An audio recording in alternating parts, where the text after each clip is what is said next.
Max, and we are both, we've been doing environmental activism for, gosh, at least 5 years now, speak up.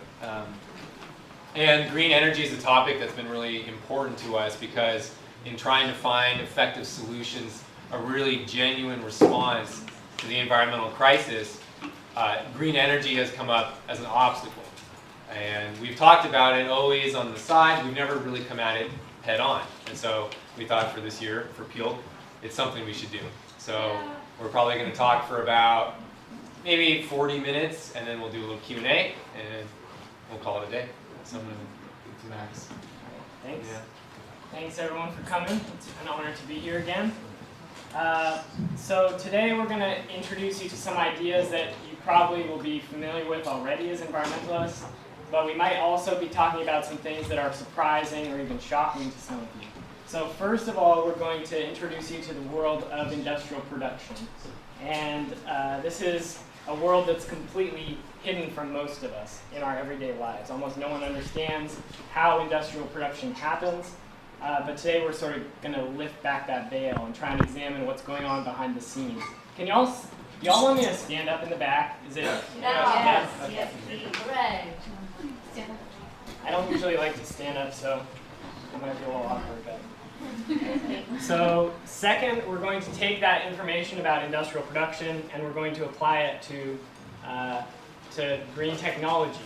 And for the purposes of this talk, I came up with a term for green technology, which I thought was somewhat appropriate, which is the Great Green Hope. And I think that describes the relationship that many environmentalists have with green technology. So thirdly, we're going to talk about the implications of this focus on green technology, very serious implications, people putting all their faith into this as a solution to the problems we face. And then if we have time, we might get around to just talking about solutions, which is obviously a huge subject. So obviously we're starting with false solutions. So hopefully we'll get around to some real solutions. So, spacebar doesn't work. Arrow doesn't work. Okay, there we go. So we're going to start by looking at industrial production. And this is just a highly simplified chart that I put together to illustrate the process of producing something in an industrial manner. So this is looking specifically at some sort of green technology like a solar panel or a hybrid vehicle. And this is going to look a little bit different depending on what industry specifically you're examining. But for the purpose of this talk, we're going to examine the materials required for a wind turbine. This is a 1.5 megawatt wind turbine manufactured by General Electric.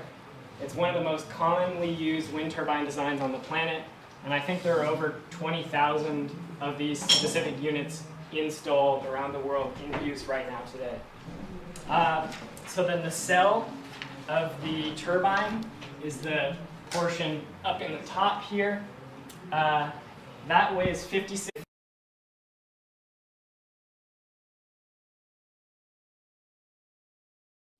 tons. So we're talking about a very large piece of equipment. But this particular model is pretty small by modern standards. There are turbines around today that can be 3 times taller and use 8 times as much materials. But we're going to use this particular wind turbine, this model, as a gateway for our exploration today. So what are these materials? According to General Electric's figures, one of these turbines is about 60% steel, so it requires around 100 tons of this material. 35% of the weight of the generator is copper, which is about 15 tons in this specific model. This wind turbine also requires around 700 pounds of neodymium. Neodymium is a rare earth metal that's used in many technologies, from hard drives to cell phones to these sort of things. So let's focus on these 3 materials: steel, copper, and neodymium. You can't have a wind turbine without these materials or without replacements that are very similar. So not many people think about these materials. How boring is steel, right? I mean, I don't know, these chairs might be made of steel, they might be aluminum or something else. I don't really know anything about chairs, but it's all around us. It's all around us. Cars are made of it, this building is made of it, there are girders in here that are made of steel, but we never think about it. So tonight we're going to do a little basic education on steel and these other materials. Where do they come from? So let's get into it. This is where iron ore, which is the raw precursor to steel, comes from. This is the Carajas mine, which is the largest iron ore mine on the planet. It's located in northern Brazil in the heart of the Amazon rainforest. And the environmental impacts of the mine, as you might guess from that picture, are enormous. First and foremost, to reach the ore, they obviously have to clear cut the rainforest. They also clear cut more forest for waste piles, storage facilities, transportation facilities, roads, rail lines, etc. It's another image of the mine. The statistics right now are that they cut down more than 4,000 square miles of rainforest around this mine every year. That's an area bigger than Chicago. Another impact of this specific mine is that mercury contaminates 90% of the fish downstream of this area. In addition to the environmental impacts, iron ore mines in the Amazon have displaced tens of thousands of indigenous people. They've decimated newly contacted indigenous tribes through the spread of infectious diseases.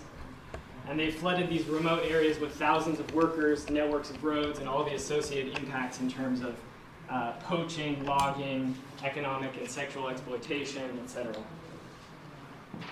So, moving on to copper. This is a copper mine, one of the largest copper mines in the world. I chose to show you this one because I live in Salt Lake City, Utah. This is about 10 miles from my house. This particular mine is called the Bingham Canyon Mine. It's owned by Rio Tinto, and it's the largest man-made excavation in the world, visible from space with the naked eye. To give you a sense of scale, I'd come up maybe to about the hubcap on that truck right there. And that's the truck in the mine. So, basically what you're looking at here is a mountaintop removal mine. There are two mountains missing there. We're used to hearing about mountaintop removal coal mining, but I don't hear very much about mountaintop removal copper mining. And I think we need to be just as outraged. It's another image of the mine. The impacts of copper mining mirror that of steel production. It's strip mining. We're talking about land clearance, soil erosion, toxic tailings, air pollution from the vehicles and the machinery, huge releases of dust, mercury and other heavy metal contamination, habitat loss, soil and groundwater contamination, greenhouse gas emissions, etc., etc. So from beginning to end, it's just a nightmare. And another example of how toxic it is, that's Salt Lake Valley. The worst air quality in the United States. Worse than LA, worse than New York City. And the number one source of pollution in the valley is the copper mine. So, on to neodymium. Is this starting to look familiar? How long will it take us to see the pattern? This is the largest rare earth mine in the world. This supplies about 50% of the world demand for rare earths. It's located in China. The problems with rare earth mining are exactly the same as the previous two. We're talking about toxic tailings, massive pollution, water pollution, habitat destruction, and in China, of course, you can add slavery. China supplies 95% of the rare earth minerals that are used in cell phones, hybrid vehicles, wind turbines, and other advanced technologies. And the reason I talk about slavery specifically is because a substantial portion of the Chinese workforce, especially for these dirty jobs that are likely to result in cancer and other issues, the workforce comes from Tibet. And what happens there is the military forcibly disbands communities and sends them to these labor camps to dig coal mines, uranium mines, and rare earth mines like this. So at this point, 1/5 of the Tibetan population has died in mines like this. That's 1.2 million people and counting. This is absolutely heartbreaking. This is a letter that a woman from Oregon actually found inside her plastic Halloween decorations that she got from Kmart. And I'm not sure if you can read it, but it says, if you occasionally buy this product, please send this letter to the World Human Rights Organization. Thousands of people here who are under the persecution of the Chinese Communist Party will thank and remember you forever. This product produced by Unit 8, Department 2, some labor camp in China that I can't pronounce, I'm sorry. So, the letter goes on to explain the grueling long hours that they work, the verbal and physical abuse that they face, the torture that is done to the inmates of these labor camps. So this is where the consumer goods of the West come from, and I think many of us know this already, but we don't know that this is also where green technology comes from. So, this is a rare earth smelting, or a group of rare earth smelting facilities in China. The story is the same throughout the entire process of refining these metals, fabricating them into the sheets and pipes and fixtures and magnets and all the things that are needed to assemble these green technologies. It's the same when the turbines are installed, which requires pouring thousands and thousands of pounds of concrete into huge foundations. It's the same throughout the whole process. You've got heavy industry, habitat destruction, toxic chemicals, poisoned water, exploitation of the community, greenhouse gas disaster, greenhouse gases, public health issues, etc. So just between concrete and steel, we're talking about 10% of greenhouse gas emissions globally. So these are massive industries. So from beginning to end, the process that results in that requires environmental devastation on a huge scale. And the story is the same from electric cars to solar panels and beyond. So this gets it about right. Signs of insanity. Dig up non-renewable metals, ship them around the world, transform them, call it green and sustainable. Pretty well said. So this is the critical point. There is no way to produce industrial technology without industrial devastation. Green technology requires global trade, global exploitation, global destruction of the land, the air, and the water. You just can't do it any other way. It's impossible. And it just goes on and on. So this is the new Ivanpah solar thermal power plant that just opened in California. I think it's the largest solar installation in the world. And this slide shows some of the habitat that was destroyed for this place. It's habitat for the threatened desert tortoise. The solar company had to get a special permit to go in and bulldoze this area. And the reports say that it's likely they killed 3,000 or more of these threatened desert tortoises.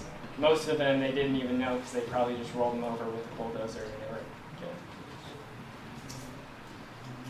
That's just the destruction caused by the installation, of course. So solar panel production is now among the leading sources of hexafluoroethane, nitrogen trifluoride, and sulfur hexafluoride, 3 extremely potent greenhouse gases, which are used for cleaning plasma production equipment. As a greenhouse gas, hexafluoroethane is 12,000 times more powerful than carbon dioxide.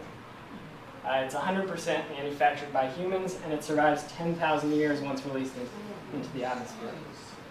Nitrogen trifluoride is 17,000 times more powerful than carbon dioxide, and sulfur hexafluoride is 25,000 times more powerful, the most powerful known greenhouse gas.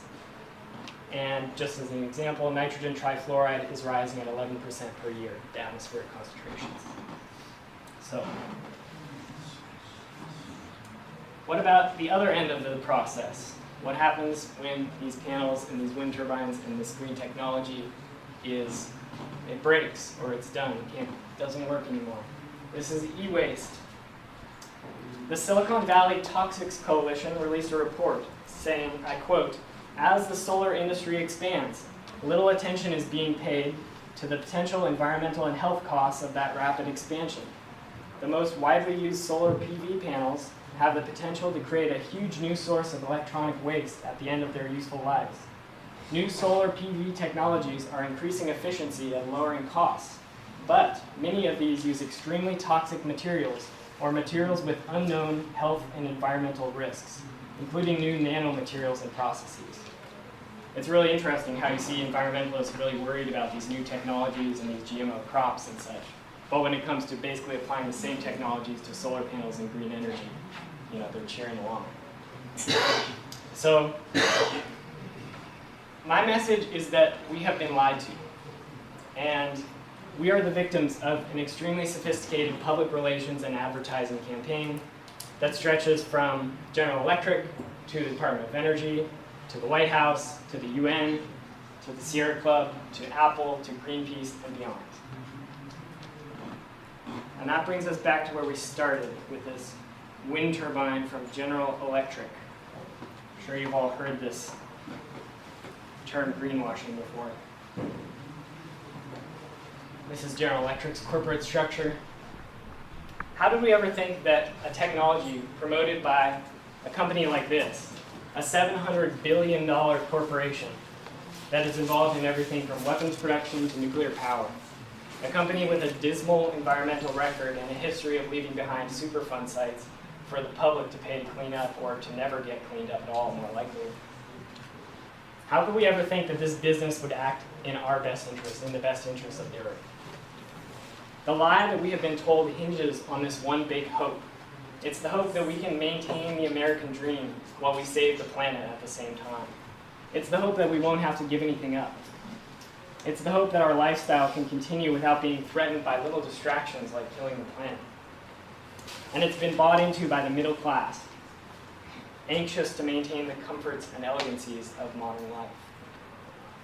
It's also been bought into by many of the poor who've been told this story that the green energy revolution will also mean a revolution in living standards and a revitalization of community. In response to that, I like this quote: "The most efficient way of rendering the poor harmless." Meanwhile, General Electric is walking away with a new $10 billion contract. They know it's not going to change the world. What it will change is their bottom line. Businesses exist to make profit, not to make the world a better place. And at this point, most governments around the world simply serve as their corporate proxies in this never-ending revolving door, from lobbyist to consultant to politician and back again, all with a hefty salary, comfortable retirement package, and a nice set of bonuses. I'm more interested in this. And this. And this. If we truly want a livable planet, we're going to have to stop listening to these deceivers. We're going to have to break the spell that's been cast on us. That's going to be hard, because we're not only fighting those in power, but we're also fighting their proxies, their pawns. These people have been so deeply internalized into this longing for a green technotopia that they can't see the contradictions inherent in that. We're also going to have to start thinking for ourselves and confronting the systems of power that are destroying the planet, face to face. I'm sorry to be the bearer of bad news today, but there is no easy way out of this mess. And of course, that's not to say there's nothing to be done. I think there is much that we can do to save the planet, to fight for justice. I'm going to talk a little bit about that in a bit here, but I want to pass it off to Cameron for now, who's going to take a slightly different angle on this same issue. Cameron? Thank you, Max. All right, so we've just heard from Max why green energy is not really a solution and it's not really so green. Now, what I want to talk about is how green energy plays into environmental activism. And I hope to convince you that it should have little to no place in our activism. I also want to give you a few ways or ideas to talk about this issue that you can use in your own life, maybe in discussions with other people. So everything I'm saying should be seen through the lens of activism, because that's what interests me and it's what matters. Of course, what matters most is the material effects that these technologies have, which, as we've just seen, they're harmful. They're harmful to the earth, but I think they're also harmful to activism, to environmental activism. So the first danger I see with green energy is the way that it takes the environmental crisis in all of its complexity and it reduces it to an issue of technology only. And I made a really remarkable paint rendition of this. So that's what it looks like. Now, of course, technology is an issue. I mean, we need different technologies, but we need many other things as well. We need new stories, new institutions. We need new relationships with each other and with non-humans. And many of you have experienced this, how environmentalism at its core, it leaves no stone unturned. It asks us to re-examine really everything in our lives. So the economic, the social, the spiritual, the psychological. But when the problem is reduced to one of technology only, all of those other questions are blotched out. They're made invisible, and we don't even think to ask them. And a friend of ours wrote something I think is great. He said, often we never question why we need new technologies and resources, and we never think about what problems they purport to solve or conceal entirely. And what green energy conceals is the depth of the problem. It's not only technological, it's stories, it's our language. We can go on and on with this, and we should go on and on with this. That's part of our work. But in short, the problem is total. But green energy conceals this. And this concealing, we could call it illusion. Green energy, it responds to a real problem, a very real problem, but it responds in the wrong way. And in that, it itself becomes part of the problem. So how does this happen? How does this play out? One of our friends tells a story of a meeting he went to with some other environmentalists, and they were saying we need to ramp up solar really fast. And he said, have you thought about resource depletion? That there's not even enough silver to build the amount of solar panels that you're talking about. And one of them, who's a pretty well-known organizer, they responded, don't worry about that, there's more than enough silver, it's just underneath China. So picture that, right? You have a major environmental organizer advocating large-scale mining to build solar panels. And I've heard some gasps. You see the problem. You cannot destroy the world to save it. Right. And also, this is where green technologies take you. Again, you start out on the right path, environmentalism, but you end up in the wrong place, extraction. And this is why we call it an illusion. Another example, as Max was talking about, the Ivanpah solar project. That's the largest solar site in the world. It's a solar thermal site, meaning that all these mirrors, they're all aimed at this water tower. They concentrate the sun's energy, heats up the tower, the water boils, and then steam generates a turbine. And not only heats up the tower, it also heats up the area surrounding it. So they've found already several dozen birds that have had their wings burned and singed, and they've fallen to their death. And there's two ways to respond to that. You could say either, well, this is to save humanity, so what are a few birds? Or you could really open your heart and see that says something about this technology. Is that who we are? That's not who we are. Then we have someone from Greenpeace saying about this project, the clean energy revolution is not only possible, it's happening now. Take a moment to reflect on this news, America. Our movement is stronger than ever. Okay, this project is owned by 3 corporations, one of them being Google. So I hope this is not our movement. Okay, so how has this happened? How have environmentalism and green technologies come to go hand in hand? It's hard for people to think about one without thinking about the other. And it's very strange. It seems like it's obvious, but if you think about it, environmentalism at its core, it challenges destruction. And yet green energy continues it. It depends on it. Environmentalism challenges industrialism, but green energy relies on it and continues it. I think there are at least 2 reasons why these 2 opposites have come together and they've been sold in one package. The first is, like any system of power, capitalists and capitalism in general is good at taking any kind of threat, taking that energy and turning it to its own uses. I think we've seen how corporations, the greenwashing, right? We all know that. The second reason, which is more interesting to me, is that green energy offers an easy way out. So if you believe in green energy, you both get to clear your conscience, you can live green, and you get to hold on to the industrial fantasy, right? You get all the comforts that come along with that. And as Max said, we've been lied to, and we have bought into that lie. And environmentalists continue to perpetuate that lie. And that's how, in this really creepy sort of way, environmentalists, some, have worsened the problems as well, in terms of maintaining an illusion and not allowing people to see things as they really are. Okay. When we talk about green energy, we're talking about more than just green energy.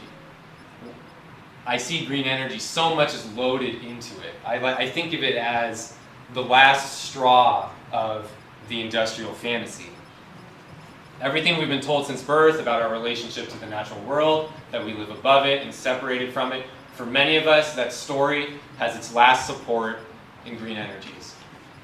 Which is why there's a point at which rational argument reaches its limit, that there's no amount of information you could tell to someone to convince them that green energies are not sustainable.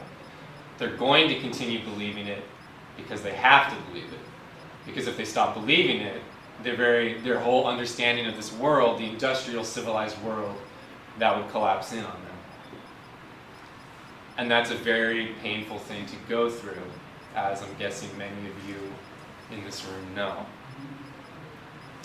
So green energy here, it becomes a kind of defense. It's a lie we tell ourselves to protect ourselves from the truth. The hard truth that this way of life is not sustainable, not here and there, at its core. And we can continue to tell ourselves that lie and protect ourselves from that painful process. But think of everything that we lose, and especially in terms of activism. There's a really great interview between Terry Tempest Williams and Tim DeChristopher.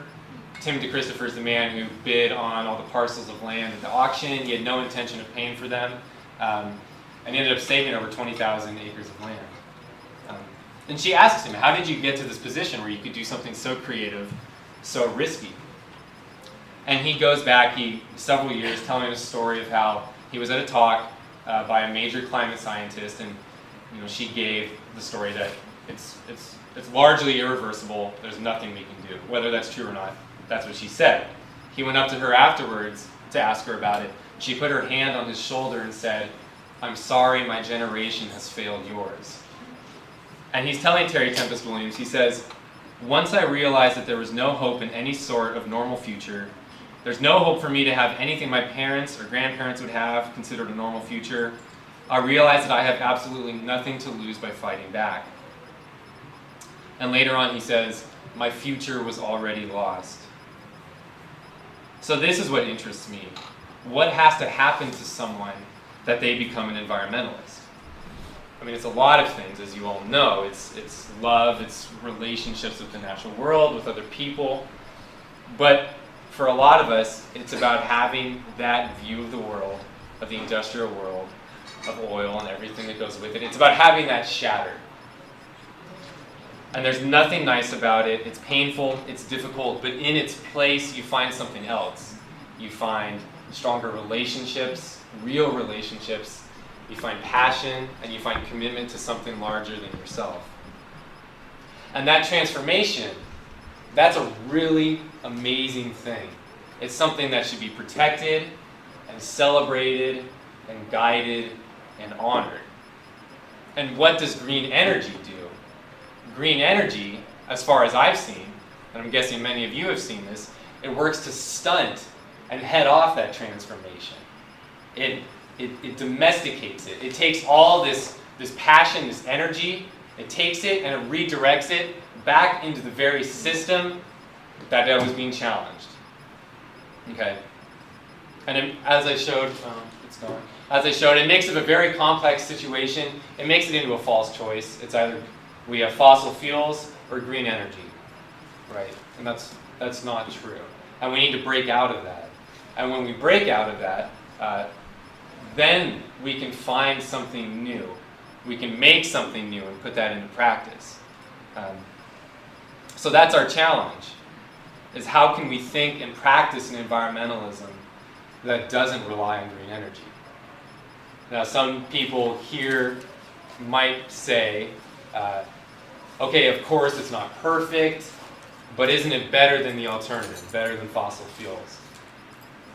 And that still seems wrong to me. I think modern environmentalism has almost always relied on a strategy of moderation. It has said, let's find something less bad, let's find something less destructive. But there comes a point where we have to say, where you have to decide, do I only want to slow destruction, or do I want to stop it? And it's in making that choice, making that stand, and deciding, we are not going to allow this. That's what a movement depends on. And it's, I think, what life on this planet depends on.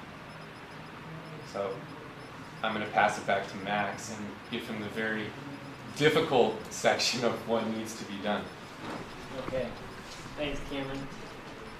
That's just a nice picture of a bird that Cameron put in there that you forgot to flip to. So, I completely agree with that assessment. And that is exactly the important question. Do we want to just slow down the destruction, or do we want to stop it? And here's a headline from one of the most well-respected newspapers in the world on that subject.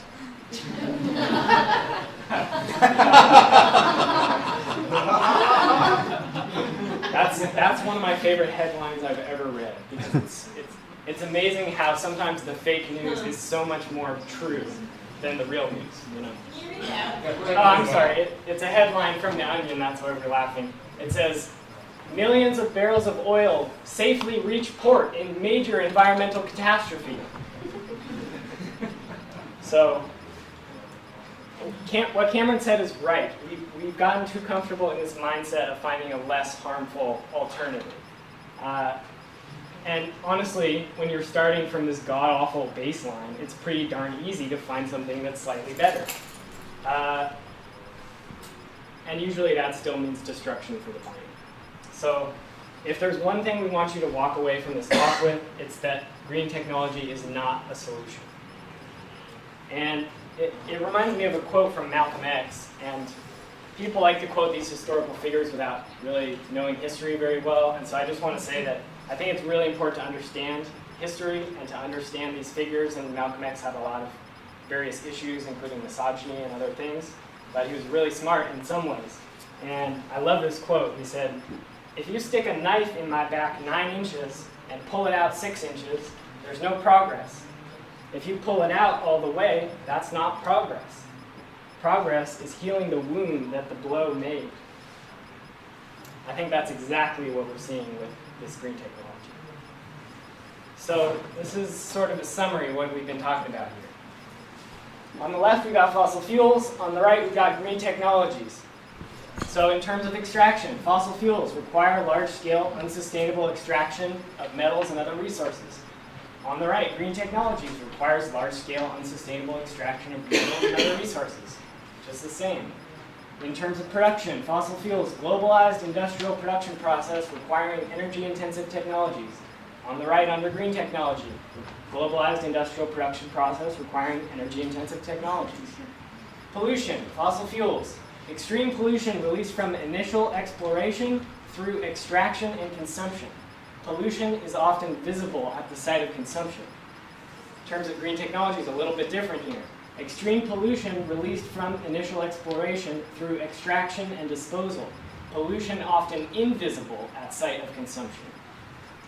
In terms of human rights, fossil fuels contribute to resource conflicts, exploitation of labor, and human rights violations worldwide. On the right, green technology, exactly the same, contributes to resource conflicts, exploitation of labor, and human rights violations.